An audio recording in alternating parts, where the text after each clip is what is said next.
All right, so good evening, everyone, to all the bookworms who are watching us right now. Welcome to another book talk here at Eight Letters Bookstore and Publishing. This is your host and your book curator, Cindy Wong. And I know we should have started earlier, 2 hours earlier, but we encountered some technical issues as always. And we're supposed to have two authors for today, like a back-to-back book launch, but well, we're only having one author, but don't worry because mabigat itong author na to, and for sure it's gonna be worth it of worth your time for sure. And well, this is going to last for about 30 to 40 minutes, so I would definitely recommend you guys to participate, comment on the section below, and also, you might win a copy of an ebook um, of The Silence of Stars. As you can see here on the screen, we're going to launch The Silence of Stars today by Carmel Ilustrisimo. Okay, so before we get her on the stage, let me just read a little bit about her.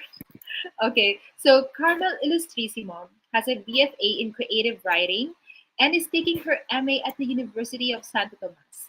Her works have appeared in the Philippines Graphic Reader, Likhaan Journal, and NCCA's 𝘗𝘗𝘁 Anthology, among other publications. She works as a creative writing teacher and a freelance writer. All right, so without further ado, Carmel, come on in. Hi. Hello, good Yeah. afternoon. Congratulations for your book, The Silence of Stars and Other Stories. We've already got some orders since we announced your book. So, how do you feel right now? Excited. I think that's the best word to describe how I feel right now, and thankful about the recent developments and yes, the events that will happen and are happening. Yeah, excited and thankful. Yes, me too, me too. And I'm also grateful that you're basing this show today because you're not an ordinary author. Well, there's no such thing, but I would say you're a really special author, especially with the collection that we have here, The Silence of Stars and Other Stories, because I managed to go through the stories in this collection, um, and well, I have prepared several questions for you. So, well, I hope you're ready. So Yes. my first question. Okay, so here we go. So the Silence of Stars. Okay, this is the first story in the book. Yes. Would you say this is the star story of the collection? I think so. I think it's a good intro. Well, there's a reason why I put it in in the very beginning of the collection. I think it encapsulates the theme of the entire collection, but I wouldn't necessarily call it the star of the collection. I think each story in the collection contributes to the theme in their own unique way. There's this like bias towards like heavier stories, as opposed to lighter stories. I have a story there that's a Lady Gaga inspired story, but I think it holds just as much weight as the Silence of Stars. And yes, it's the introduction story. However, I hope to be able to affect the reader uh, with all the stories in one way or another, because different stories reach different readers in different ways. Mhm. Right, because I could feel emotions in every paragraph there is in the Silence of Stars, and I could Thank you. see that you've shown you weaved the words like so effectively. I don't know how you Thank do it, you. but would you say that this is the same approach that you apply in the rest of your stories, or ano ba, iba ba yung approach mo for the different stories? Actually, it doesn't really matter for me what kind of genre it is, but I approach all stories in the same way, more or less. I like it's like, how do I say this? Entering a world and stop when I write a story, I stop becoming myself for a while. Um, yes, I insert myself in every single character, including the villains. But at the same time, I make sure that while I write, I respect the characters as an individual. So, and I also, I don't know, I try to feel the gist of the story. For example, The Silence of Stars is historical, and it's a sad story. And I try to capture the mood of the story, and that's why I guess I listen to music when I write. Mm-hmm. And I also, when in the process of writing, like in between drafts, I read and research about the year. For example, if it's a historical story, I read narratives written in that era or written about that era. Or if it's a comedy, I watch funny shows or read funny books. So yes, more or less, for each story, I try to, as much as as much as possible, capture the central images or the feel, the central mood of each story in the same way, even if each story is wildly different from each other, uh, in terms of genre. Mm-hmm. All right. So okay, so that's good to know, especially to those readers na like on the edge na to buy your book. So okay, you guys, you heard it from Carmel. She said na iba-iba yung genre, but then just putting yourself Oh in no. their shoes, listening to, make conducting research, the right research for each of the story. As I've said, based on what I've read so far, you've done it effectively, very effectively. Thanks. Um, who do you think should read your short stories? Like who'll enjoy who'll enjoy this the most? Because I saw there's this one story dedicated to Lady Gaga, but like, who should read these stories? Hmm. Ideally, people above the age of 13 or 12 and above. There are some themes here that are not appropriate for very young readers. But I imagine that people above 13, no matter what inclination they are from or what kind of genres they prefer, I hope at least that they will be able to find something they like uh, among the collection of short stories in the book. Uh, so we have YA there. We Mhm. have science fiction. I think I have two science fiction stories there. We have what else? Historical fiction. Um, but I must say though that this collection, since I am in my mid 20s, and when I was writing it, I was around, yeah, 23 to 27 years old, around that age. Mhm. Even though I hope that older people will be able to enjoy it, I specifically had millennials and older Gen Zs in mind. But if you're outside that age bracket, I hope that you will be able to enjoy it as well. Stars are for everybody, so um, that's one thing I also took into consideration. And yes, and what else? Oh, there's another thing. What kind of readers would enjoy my book? I hope that I would be able to comfort those who are grieving in one way or another, because one thing each story has, one thing that all of the stories have in common is this theme of loss, of picking up after something is gone.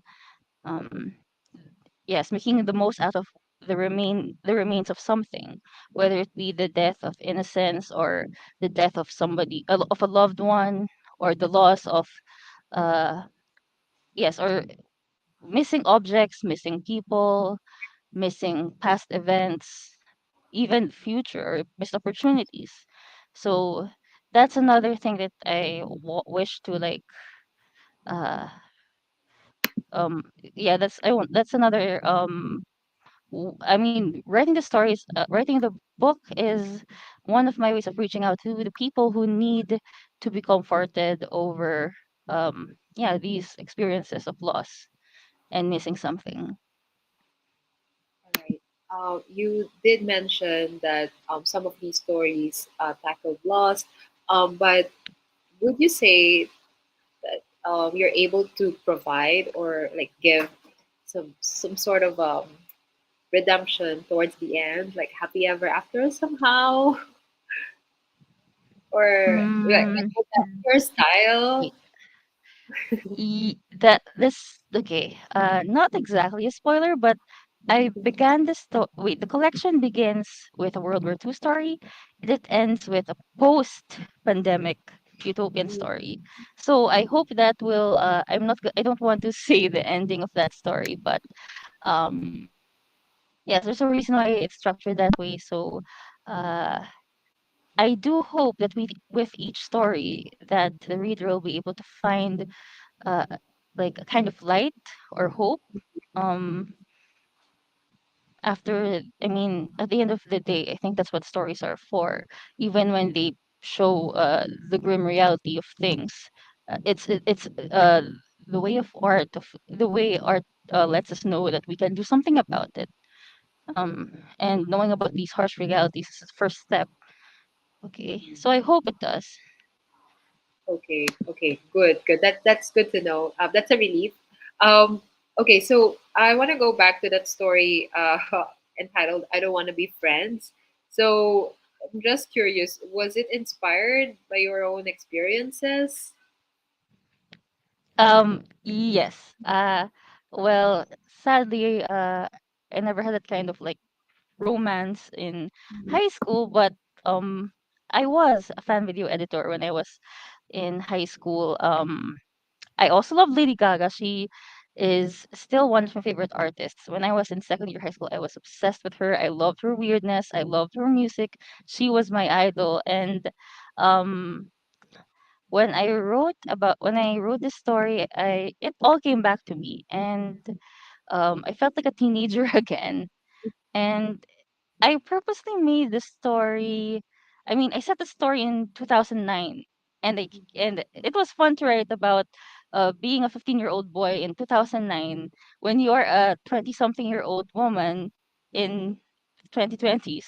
So yes, for nostalgia's sake, uh, experiences. It was based on not everything was based on true experiences, but definitely I put a lot of myself in Howie, the main character. I think we all went through that phase where we got Yes. obsessed with Lady Gaga as a kid. But well, I believe I'm older, so I was like older at an older stage. But I think this is the best opportunity to also announce if you haven't ordered a copy of The Silence of Stars and Other Stories, you can just go to our Shopee Lazada page or on our website. That's eight letters books.com/shop. So it's only 390 pesos, as you can see here on our screen. So it's still on pre-order stage, but we're going to get your books to you soon. So yeah, so just be patient with us. All right, so yeah, so that's only 390 pesos. Okay, so going back, Carmel, Yes. um, what would you say would be your favorite story in this collection? Like, okay, I understand that being a writer, you get to like these are your babies. These are all your babies. But Yes. can you just play favoritism for just a moment and then just Oh, pick for one this moment. favorite? Yeah. Okay. Which okay, okay. I have my two favorites would probably be The Silence of Stars and Lilies. Okay. Mm. Okay. The Silence of Stars because okay, interestingly enough, both stories have protagonists who are middle children, and I am a middle child. So everything, the stereotype about middle children is that they're not exactly heard nor understood that well. It's a stereotype, but I know that eldest children and youngest children and only children have their own set of issues and problems and struggles. But this is something that is distinct to middle children, and it's interesting to see how that plays out to people in different periods of society and how being unheard manifests in different ways. And in Australia's case, she is like the only daughter between two boys, and being a woman in her time is very dangerous. Mhm. As we can see in the story, she suffered the worst war had to give, and Cheryl, in Lily's, she's a college student with a mental illness, and it's something that I can relate to. Her struggles, her insecurities as a writer, her confusion of the world. She lives in the Duterte era. Like during the Duterte era, she has good friends whom she feels are better writers than her. She has a lot of insecurities, and she doesn't see her own worth. And her friends are trying to show her that she is worthy on her own, but she's still unable to see that because she has a mental illness that lies to her. And these are characters that are misheard and they're misunderstood, but at the same time, um as we can see in both stories, there are people who care about them. There are people who are longing to see them again. There are people who see them for the jewels or the stars that they are. So it's something that I constantly have to remind myself that sometimes our feelings aren't really accurate. They're valid, yes, but they aren't really accurate. Wow, that's a good way to put it. Um, and well, thinking about the middle child effect, um, I'll have to ask my sister about that. But yeah, she must have felt the same way. Um, but anyway, I still have a long list of questions here. But is it all right Okay. if you read us like one or two excerpts from the book so that we can give Okay. our viewers, a glimpse of what would it feel like, or when they read the stories in this collection. Okay. I think I would read. Okay, I'll read one from The Silence of Stars, the titular story, and then the next just one paragraph of it, and after that another one from Lily's. Okay, all right. Your favorite children. Okay, Okay. all right. Yes. Okay, The Silence of Stars. Okay, December 1943. It was 2 days before Christmas when Australia's life changed forever, or to be more precise, when it stopped. It was as ordinary as an afternoon can get in the middle of war. The sun was golden, spilling light all over the abundant ripples of palay. Despite this, food was scanty. They received the largest shares without question and kept a close eye on everything under the pretext of making sure that nothing went to the guerrillas. How Australia hated them. She had not known what hunger was until they came, almost 2 years ago now. But she dared, but she did not dare show it. She merely sat by the window, sewing a patch on her father's trousers, helping her mother out with the clothes. Mother was ironing Australia's dresses in the same room. Okay. And then from Lily's, it's a slightly longer excerpt. Okay, wait. A slightly longer, uh, yeah, sneak peek. Wait, where is it? Okay, Lily's. Okay, but Anne lamented the fact that she could not attend a single rally. Number one, her parents discouraged her. Number two, lupus. It's my damned illness, she complained to me more than once. The rashes, the fevers, the headaches, and I hate how easily I get tired. She didn't say it, but I knew that she wanted me to go to rallies for her. She had no clue about the panic attack. Okay. And then I can also read one last. Okay. Okay. Oh, okay, one last from Uh, Lilies. Okay. Okay. Wait a second. Oh, I'll read something that I like from I don't want to be friends. I think people would appreciate that. It For sure. captures the multiple layers of yeah, the different sides of this collection. And I also like this part. Okay. This is all your fault. Okay, I don't want to be friends. Hurry up, Anthony was now saying. I'll miss the second bus. This is all your fault, Howie muttered to himself, knowing that every word would send him into deeper trouble than he already was in. Anthony was one of the alpha males of the junior batch in St. Benedict High School, while Howie and his friends, David and Michael, were infamous twins. Nobody dared to cross Anthony's gang. That was until this lunch, when he and his friends started messing with Howie, who'd been quietly minding his own business and reading the booklet for the newly released Lady Gaga album, The Fame Monster. Anthony had not only grabbed the booklet from Howie, not only did Twisted Pabitan game where he raised the booklet higher as Howie jumped in vain for it, but he also did the unforgivable. He ripped the first page of the booklet almost in half as his friends held Howie back. Howie watched helplessly as Lady Gaga's torn face landed on a rain puddle on the ground. That was it for Howie. Before he knew it, he had jumped on Anthony's back. Never mind that the other boy was practically done with puberty and was all limbs and muscles. He had jumped on Anthony's back, pummeling him with his fist and screaming all sorts of expletives, and then finally knocking him down with a blow to the side of his head. Anthony tried to regain his balance by grabbing a hold of a nearby monoblock chair, which snapped under his weight, and the two boys landed hard on the ground. By that point, Anthony's friends were standing nearby with mouths open in shock, while Howie's friends had rushed from the canteen line to his side, also in shock, and somebody, Howie would never know who, had called the teacher to the crime scene. Both Anthony and Howie were sent to the principal's office and were sentenced with community service. I will not tolerate this kind of childishness to go on in St. Benedict High School, were Principal Cabato's exact words. By the end of this day, you must be friends. Okay. Oh wow. Okay, Wow. so I hope these excerpts will well, I'm sure these excerpts would have, made our viewers or listeners later on, for those who are going to replay this episode, curious about the book The Silence of Stars and Other Stories. Well, again, I'm flashing it here. It's only 390 pesos if you haven't got your copy yet. It's also going to be available on our Shopee and Lazada, but for now, you can order it on our website, 8lettersbooks.com/shop.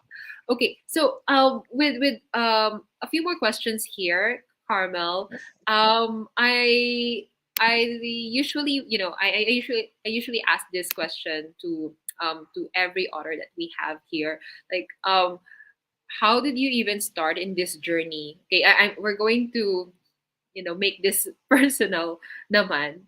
From Okay. your book to you as the author. Well, you are a creative writer. You're a Yes. freelance writer, and you're also a teacher, right? Yes. You teach about this Yes. subject. How did you start in this path? Like, have you always wanted to be, or have you always wanted to pursue this industry of creative writing? Yes. Yes. I actually started to write stories when I was 8 years old. And when I began, I couldn't stop. I just knew that it was something that I wanted to do for the rest of my life. And true enough, since I loved reading as well, and actually the reason why I became a writer was because I loved reading books, and the stories that I read had endings that I didn't like. And eventually the fan fiction or the fan fiction evolved into original writing, and I still write fan fiction, by the way. But yes, uh writing is less of a passion than it is a companion. Um, it is a passion, yes, but it is more like a companion. It's something that I can't imagine myself not doing. Like there are several times when I've had disappointments in my career when I'm like, oh, I'll never write again, but I always return. I'm that addicted to the pain because yes, writing can be painful. Uh, Writing can be very painful, but the upside to that, it's also very beautiful art. You get all kinds of like joy and pain from it, and it's a very beautiful feeling to be able to create something and make other people feel different sorts of things and learn different sort of things from just words. And yes, it's something that it's something that I'm always amazed by whenever I read really good books, and I hope to be able to do the same things. Not okay, maybe okay, definitely not using the same stories as the books that I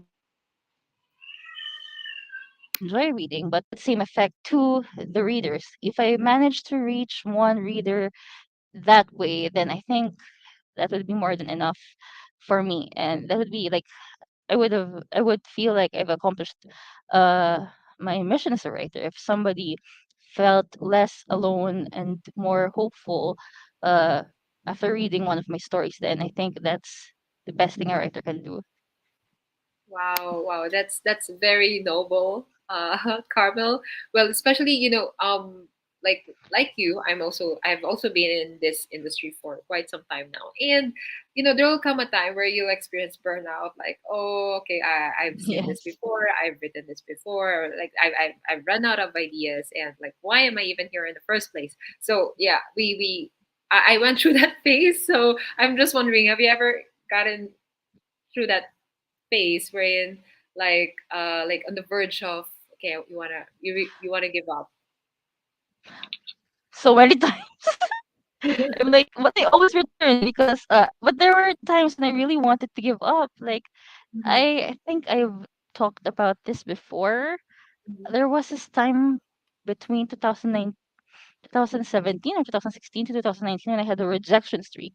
Not a single acceptance, it's just a very long rejection streak. And I felt very insecure as a writer. I'm like, is passion enough? Am I really talented? And then I felt like giving up. So when writers around me say that they feel like giving up, I understand completely. But I also know that they're gonna return because when you're a writer, you never stop writing. Even if you say mhm, that you'll give up, you'll just stop at the most. But then it's a, it's part of your nature to go back. Like it's something you cannot live without. I mean, eventually you will give up. You cannot resist the power of writing. You will eventually succumb. And yeah, I've seen it happen all the time. And it nearly happened. It happened to me as well.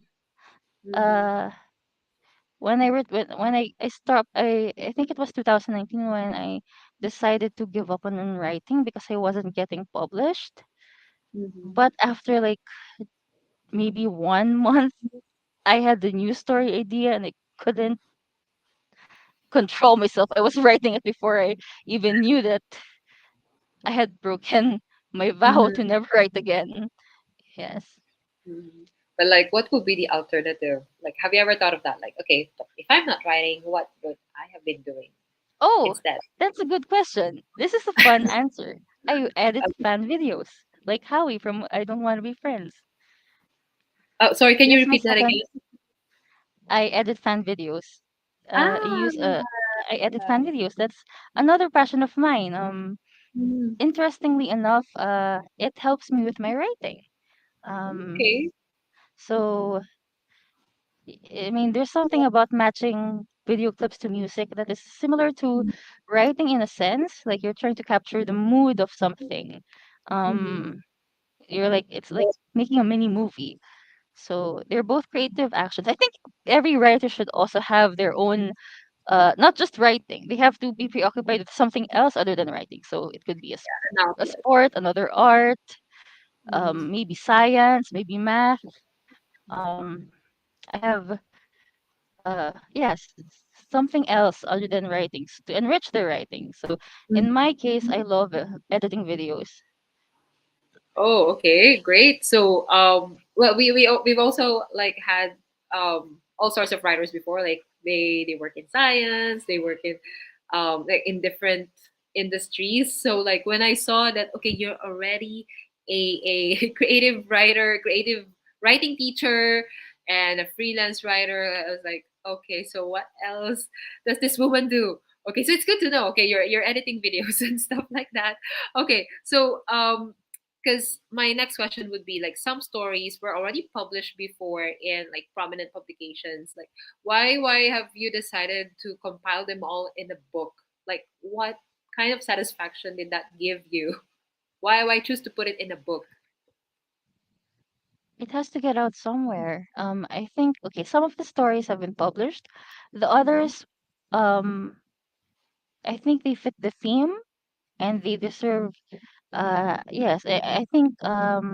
they fit the theme, they look good in the collection, and I think people would uh it yeah they would yeah they think be they would suit yes they look not just look good in the collection, but these stories belong with each other in some way, like each Mm-hmm. story strengthens like the other stories.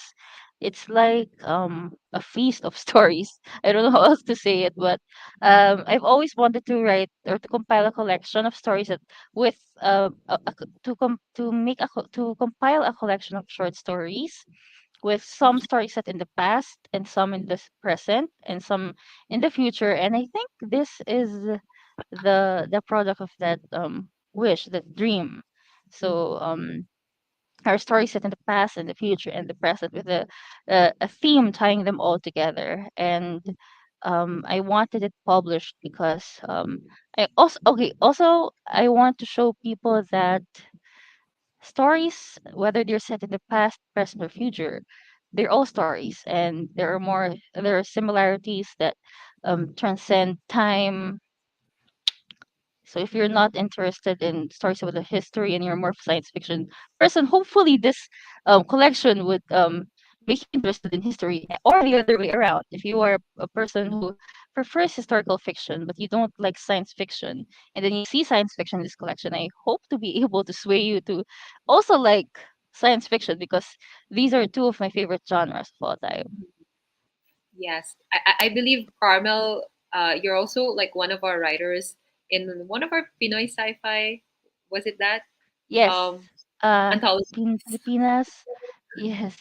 Yes, Filipinas 2 for Yeah. 1.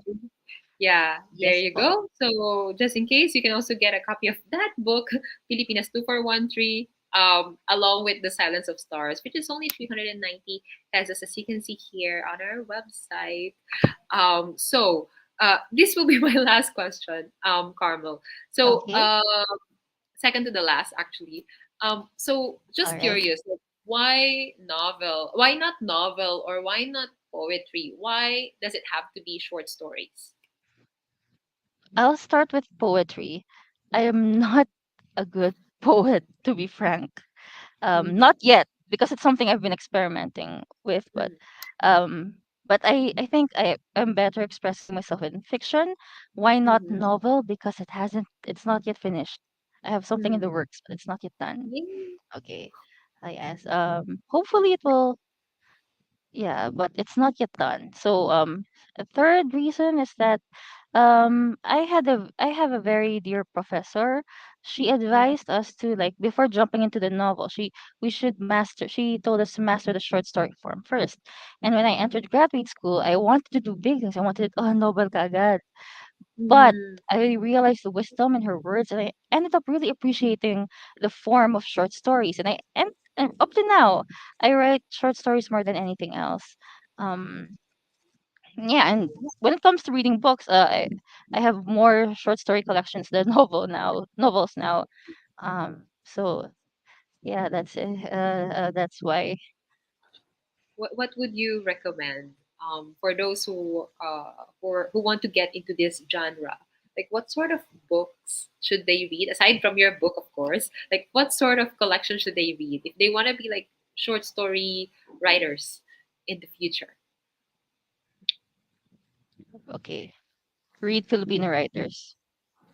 Okay. Okay, Eight Letters has a lot of like good short story collections in different genres, and there are also a lot of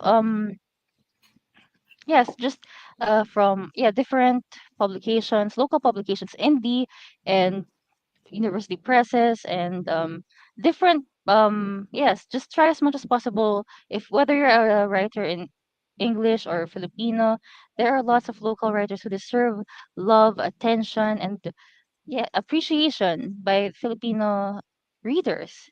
I Mhm. think that our talent is underappreciated here. We have excellent storytellers, and you can find them practically anywhere. Uh, I'm not saying that foreign authors are um, less talented, but it's just that if we want to um, thrive as writers, we have to appreciate our own. So as much as possible, you can read literary magazines, or go to websites that uh, have free short stories. Buy collection of short stories from different local publications. And there are several genres you can choose from. There are mystery collections, sci-fi, fantasy, YA, and even nonfiction and poetry. So try to read more works by Filipino writers. There. So you've heard it from Carmel. That's a lot of golden nuggets in there in that answer. Thank you so much, Carmel. So where Thank can we you. find Carmel Yes. Ilustrisimo? For your future works, where can we find you? Oh, I have a Facebook page.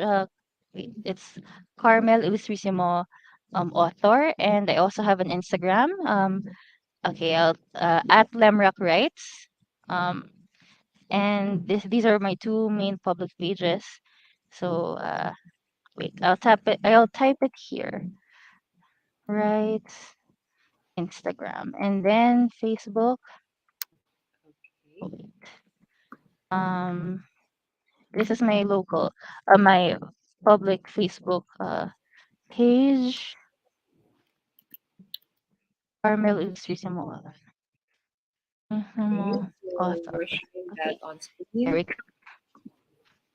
There you go. And so There we go. follow Carmel in her Instagram page, and she also has a Facebook page. I'm going to flash that in a bit. So that's the Instagram account and the Facebook account. Follow. Okay, there you go. Yan. So there you go. Yeah. So follow her on Facebook Thank you and very Instagram. much.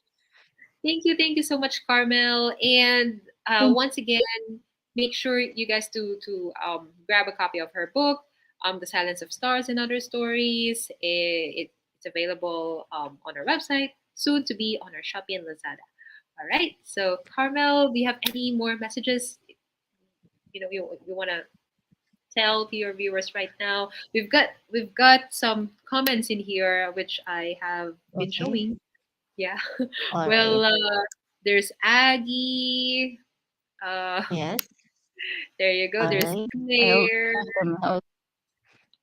Yeah. Oh, Corazon was also watching. There you go. okay. And Thank we, you. 9 there comments. All right. you go. It's Thank you great so to much. see. And thank you to Ma'am Cindy. I would also just like to shout out to wait, my professors at the UST Creative Writing Center, um, especially Ma'am Hidalgo, Sir Jack Wigley, Ma'am Jenny, Sir Tots, Sir Chuck, and all of the professors there. Thank you very much for helping me grow and for helping me develop as a writer, and as well as my professors from Ateneo and my my creative writing workshop teachers, Miss Chit, and of course, last but not least, my high school English teacher, Mom Suzanne. Without her, I wouldn't have chosen creative writing as my course. She encouraged me to pursue writing seriously, and I think people should, um, treasure their teachers because Mhm. they really change lives. Okay. That's so true. Well, thank you so much for helping out Carmel, get to this stage. And konting segue lang, tomorrow we have a fantasy masterclass. Okay. So, yeah, Okay. thank you so much, Carmel. And Thank you po, hopefully, Ma'am Cindy. thank you. And looking forward to your next book, the novel, or perhaps another collection of stories. All right. So, thank Hope- you and see you again Thank next you. Saturday. Bye. Bye. Bye.